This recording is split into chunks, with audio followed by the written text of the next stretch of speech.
if that's okay. Yeah, I would appreciate that. Thank you.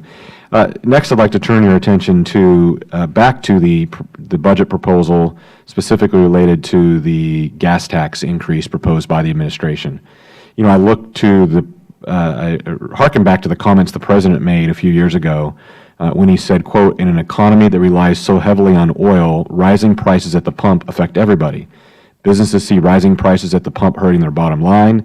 Families feel the pinch when they fill up their tanks. And for Americans that are already struggling to get by, a hike in gas prices really makes their lives much harder. It hurts.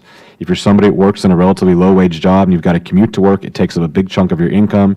You may not be able to buy as many groceries. You may have to cut back on medicines in order to fill up the gas tank. So this is something everybody is affected by." Then he later said, "Every time the price of a barrel of oil on the world market rises by $10, a gallon of gas goes up by about 25 cents. Now, a few years down the road, the President and effectively your department is proposing a 30% tax on each U.S. barrel of oil, since oil is hovering around 30%. We know a lot of the small independent oil folks are going under, going bankrupt, and I've had people tell me in Kansas that to them, this is almost just an intentional kicking them when they're down to throw a $10 tax on this economy when it's already in a troubling spot. So not only from the independent oil producer side, but from the working families in my district and my colleagues on both sides of the aisle, their district, our constituents are not claiming for a 25% gas tax increase. And I guess, why do we feel like this is the time to make it harder on families to buy medicine, to buy groceries? Is it because the gas prices are lower and they won't notice it? Or why is the President's logic of just a few years ago regarding how bad and sort of aggressive that tax increase would be, why has that changed in your perspective?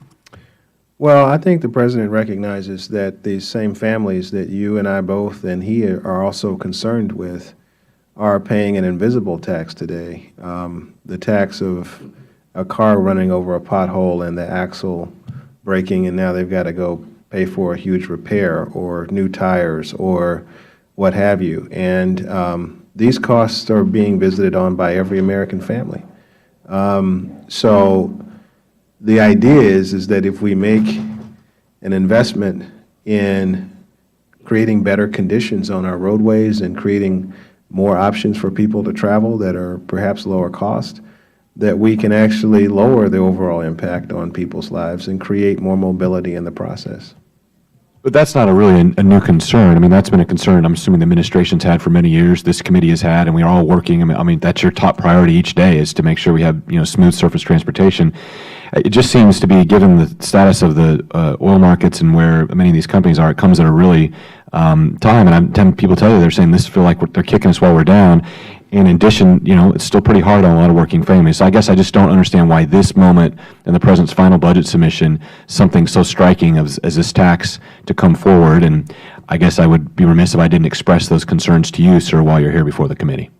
If I might, just very quickly, I think it reflects the fact that to pay for the system we need, we have a lot of bad choices. And I don't think anybody would say that the oil fee that we've proposed is something everybody is running to do. But if we don't do something and don't have a conversation about that now, 5 years from now when the FAST Act expires, we'll be exactly where we've been over the last 8 or 9 years, which is fumbling around trying to figure out how to pay for the system we know we need. Appreciate your testimony, Mr. Secretary. Thank you. Full circle.